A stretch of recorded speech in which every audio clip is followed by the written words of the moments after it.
Good morning, this is Kasturi De. Today again I am going to discuss the question answer series of the the circulatory system in humans according to ICSE syllabus, the class 8. Okay, so I was discussing this question answer.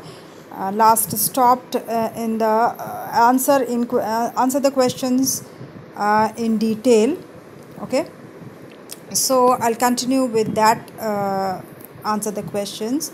So the seventh number I'll start with. Okay, so what is cardiac arrest? List the causes of cardiac arrest. It is the condition, this cardiac arrest is a condition that occurs when the heart stops pumping blood throughout the body. That is the condition when there is cardiac arrest. Arrest means stop. So the heart stops in pumping the blood throughout the body. Now, what are the causes of this cardiac arrest? It is a problem in the heart rhythm. Okay, here there is an irregular heartbeat, irregular heart rhythm happens in this. This is the cause of cardiac. If there is a problem in the heart rhythm, that is there is either it is beating too fast or it is beating too slow, the rhythm is too fast or too slow, then this cardiac arrest can happen. If second cause is if there is a narrowing of the blood vessels, which are especially the coronary arteries, if there is the narrowing of these coronary arteries, blood vessels which are supplying blood to the heart muscles, due to certain deposition of cholesterol or calcium in their inner walls of the coronary arteries, so less blood is flowing through into the cardiac muscles, and so they become weak and cannot pump blood throughout the body. So it may be this deposition can happen due to obesity, or obesity, that is if a person is growing fat. Okay, or if the person has a sedentary lifestyle, that is he is not working too much, or is sitting idle, sitting in a place, just eating, just gossiping, like that, that is a sedentary lifestyle. So if he has a sedentary lifestyle, or if he is obese, or smoking and consumption or consuming alcohol in large quantities, these conditions can lead to the deposition of cholesterol or calcium in the inner walls of the coronary arteries, especially the coronary arteries which are supplying the blood to the heart muscles. If due to this deposition, the coronary arteries become narrow and less blood will flow through these arteries and supply less blood to the heart muscles, and so they are not able to give the force to pump blood to so that the blood is flown, it is distributed throughout the body. And another condition is that if there is no or less supply of blood to the heart and the heart stops breathing.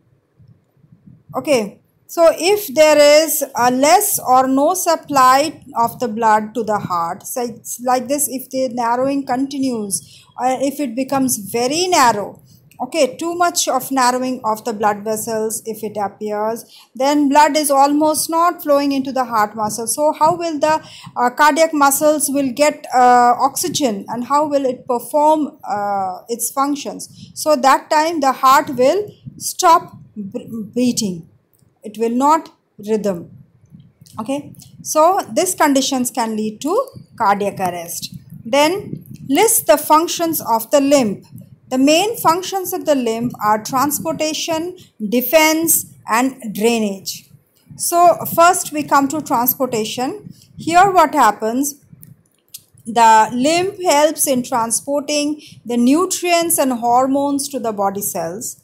It removes waste materials from the body cells to the tissues, and finally pours it into the veins. Okay, so first what happens, it removes the waste from the cells, and then it pours it into the tissue fluid, and then finally it pours into the veins. Then that lymph nodes produce, which we know that lymph nodes produce lymphocytes. Lymphocytes are infection fighting cells. Okay, so these lymph nodes which produce lymphocytes, which is carried along with the antibodies from the lymph nodes to the blood. So lymph does transportation, and also another one is this, that it also absorbs or transports fats, that is fatty acids and glycerol, from the small intestine to the blood. So transportation are four types of transportation takes place in the by the lymph. Okay, first is that it transports nutrients and hormones to the body cells.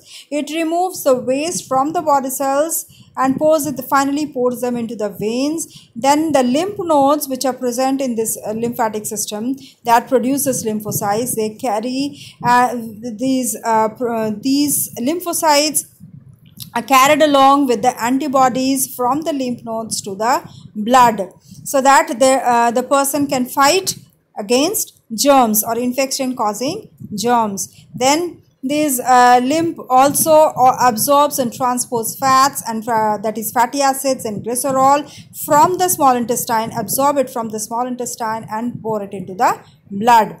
Then defense function. Defense function, lymph, we know that lymph has lymphocytes. Okay, so lymph carries these lymphocytes and antibodies in it and destroys the harmful microorganisms and foreign particles in the lymph nodes. Okay, then lymph picks up the bacteria entering the body and brings them to the lymph nodes and destroys them. Okay, bacteria entering the bacteria which is entering into the body, they pick them up, lymph picks them up, and then they bring it to the lymph nodes and destroys them. Then lymph also help in localizing the infection, centers the infection, that is it makes the infection at one place, and then so that it does not spread to the other tissues. Okay, then third function told you that it is drainage. Okay, how does this function it executes? The lymph executes this function. Lymph drains excess tissue fluid from the intercellular spaces back into the blood. Okay, it drains the excess tissue fluid which has come out from the blood. It will return back to the blood. Okay, so in this way the lymph does the three functions, that is transportation, then drainage, and other is defense. Okay, so this is the end of this chapter. This is circulatory system in humans. So please go through this, the text, and as well as the question answer series, question answer videos. If you have any doubt or any questions regarding this chapter, please do write in the comment box. And if you like the video, don't forget to press the like button, so that it can produce some more enthusiasm in me, and I can produce some more interesting videos for you that can help you in your studies more. And if you are a new viewer to my channel, not subscribed yet, please do subscribe to get the notification of my next video. Okay, thank you.